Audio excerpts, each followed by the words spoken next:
Buenos dias. There's that African language that you're learning now. It's Zulu. Zulu. Yeah. I was just saying this yesterday too. I'm not running the blank. It's right there in my face. Yeah. Sawubona. Sawubona. Yes. Yeah. Yes. Unjani. Yes. STAKK. Champions. Here's what is happening. Okay, we have a new group of hackers. I mean, some people might want to call a successful hack a glitch. This is not from Russia, by the way, right? Or Ukraine. Yeah, This is coming from the African from continent. the motherland. I'm happy to see that our brothers are starting to hack them. I'm kidding. A technical glitch, okay? A technical glitch at Ethiopia's commercial bank allowed a group of students to withdraw and transfer amounts exceeding their account balances, effectively turning ATMs into magic money machines. This resulted in millions of dollars worth of funds being stolen. How has that been stolen? Huh? You don't call steal. You didn't steal that. It was not stolen. It was just transferred. They say a technical glitch. It cannot be a technical glitch and then a bunch of students suddenly found it. Yep, and then stole it. Give them their flowers. They rolled up on your system and they shook it down and they took the money. Same thing the banks do to people. Yes. And I find it quite interesting that when this happened in the crypto space, never happened in Bitcoin, by the way. Never happened to Bitcoin. It's all a bunch of news all over the media, but this one happens and nobody talks about it. So we're like, you know what? We are going to talk about it. You know, the beautiful thing is that, from how I understand it, speaking of Ethiopia, by the way, ladies and gentlemen, I'm going to be in Ethiopia next week, not next week, but the week after. And I'm so freaking, no, actually, it's next week, right? Don't talk crap about them, man. I don't want them to arrest you at the airport. No, ain't no way, bro. How can I be talking crap about Ethiopia? I'm not talking crap about them. I'm not talking about that. I love it. I love what they're doing over there, actually. They're actually, from how I understood it, from what Sam was explaining to me, their government is actually now ensuring that the youths are picking a lane in studies, engineering, you know, let's say STEM, The sciences. or yes, the sciences, or maybe the medical situation, Kind of like what China is doing. like what China is doing, like what India is doing, and you see how their Economy environment and is everything. structuring up, right?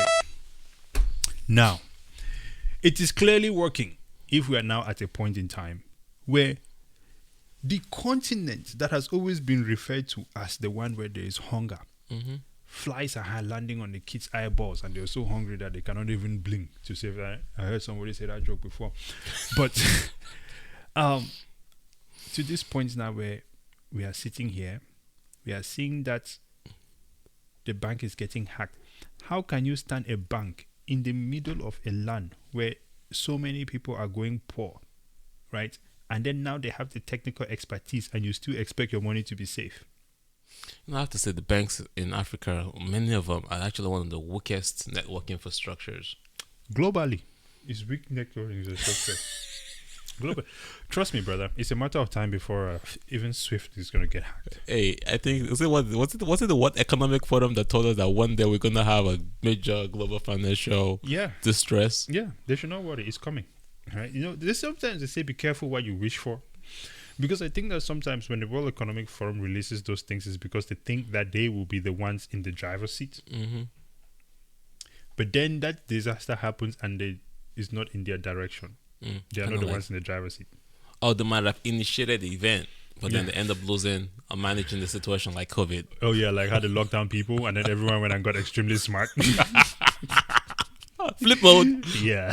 Anyway, what are your thoughts on this one, dog? Yeah, I'm proud to see that this is happening in Africa.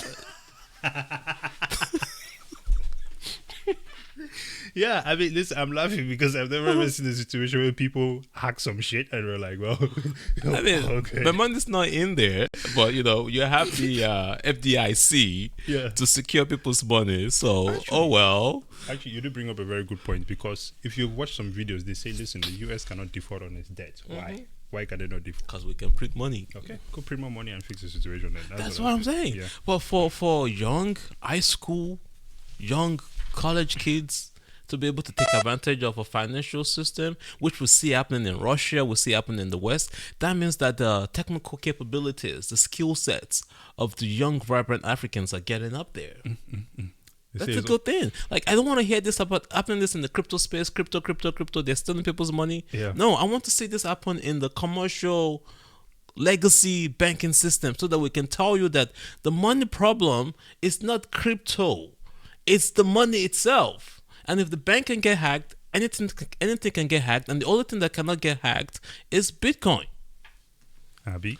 Good news, though, is that Ethiopia is now mining Bitcoin. The Ethiopian government is now mining Bitcoin. Speaking of, they have a situation going over there on the Nile River. They're building this Renaissance dam, which is going to be the biggest dam in Africa. And it is also going to mean, well, I think at this point in time, actually, Ethiopia is already getting the cheapest electricity in the world. So it only gets better from here. So we have cheap electricity, you have Bitcoin mining, you have a technologically advanced youth growing up, okay? Which, mind you, by the way, Africa has the... You know what? Sometimes, we just need to pull up a chat on the people so they understand what we're talking about. The biggest youth demographic, right? Let's call it that. They do. Yes. In fact, okay. Oh, is that why they're trying to push LGBTQ on us? Yes, because now you're going to pump the brakes, right? Remember, I was watching this one podcast from this gentleman from South Africa there, Convo, okay? And he was like, these guys were mad because during COVID, the Africans were not dying even though they were not wearing masks. Extra grammar, she'll tell you. Okay. Now look at this map here, right? Look at this.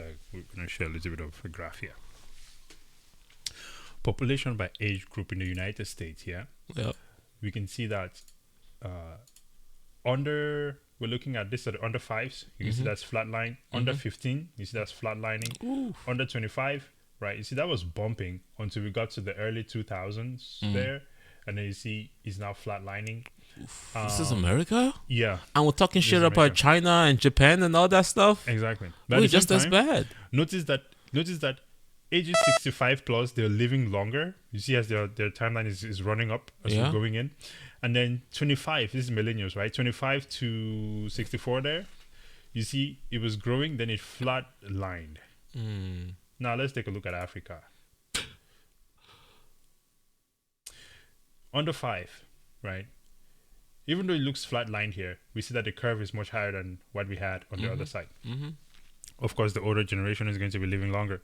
But you see that the older generation are going to be, their life expectancy is really going to be strong or increasing further into the future there. But that's likely because this younger generation now is going to be crossing over into that point, and there is going to be that technological advancement. Notice that the life extension in the US is also due to technological advancement and convenience in society. Right. So we're going to be seeing that down the line. Under 15s, crushing the United States there. Let me roll back to the United States so we can just have a quick side-by-side comparison. Look at under 15 for the US. Flat. Okay. Now we look at under 25s. Right, we see that we are looking at least 1.5 billion approaching there, right, and that's for your under 25s. For the United States, under 25s, we see that is 100 million and dropping. You see them? Okay, so it's data now. I know we're on this show, running our mouths a lot, but please, at the end of the day, please understand that there are some numbers that you cannot get around, just like with Bitcoin. They will say we have AI and we got bots, People need to say whatever they need to say to feel better about themselves, okay? Now check this one. 25 to 64. Look at that incline there. Look at that steep climb, okay? Approaching 2 billion. We should be crossed 2 billion now because this chart is actually from 2021. So if you look at it now, we should really be looking at like 3 billion. Oh, well, I'm not say 3 billion. It's only 4 years. Maybe 2.5, right? We're approaching. So if the population is growing, then why is it that they have all these labs in Africa trying to push all these shots that people need to take because of diseases? And is that you want to quell the environment now? They don't want them to outgrow us. They don't want them to you don't want us to outgrow. Look, 25 to 64, same range. You see, It's not even in the billions. It's in the millions. and it's going dropping. flat. And it's dropping. It's dropping because people are leaving. Listen, you can keep telling yourself what you want to tell yourself. The American dream is outside of America. Mm. American dream is almost like living America. At this point in There's a time. lot of Americans that are leaving lately. Brother, go to who is in Ghana? I'm talking even American, like the British Western Americans. They are also leaving. Oh, you mean like Like my boss is going to move to Italy once he retires. Yeah. And he's American. He grew up in America, but his ancestors are from Italy, and he's moving back to Italy. Listen, I think that the only people that will be left in America soon will be poor people who cannot afford a flight to leave and go somewhere else. Well, that's sad part is that that's a lot of minorities. Don't worry. I'm sure that once we're sitting back in Africa, we'll engage a program to bring them back on the other side. You see what I'm saying? We say, let's save our... Hey, just same way like they try to save the hungry kids in Africa, right? Save the hungry kids in America. There's a lot of them. Save the starving, or I mean, send $1,000. $1,000 a person will fly a black American out of the country. And I'm stop messing with y'all, man. I'm good. But let's carry on, Double. What are your thoughts on that? That information. I mean, it just goes back to if that growing population in Ethiopia are getting extremely technically advanced. Because we're talking about AI, man. You don't want to know what kind of AI is going on in Africa right now. They might not have all the media blown at them, but these guys are building. Yeah, which is actually better because they're not getting as much distraction.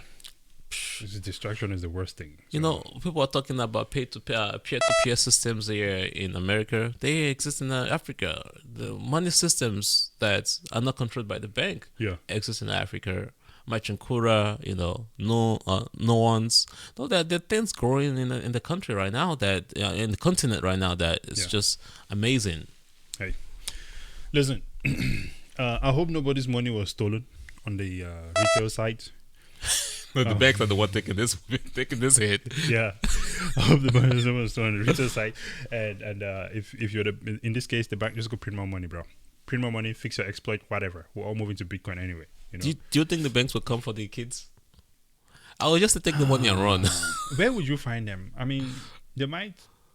We'll have to see. You transfer the money into your account, but if you take the money and take it out cash, just go to the neighboring country and spend it. Yeah, we'll have to see. We'll have to see because, would they come for them? Yeah, it'll be difficult, man.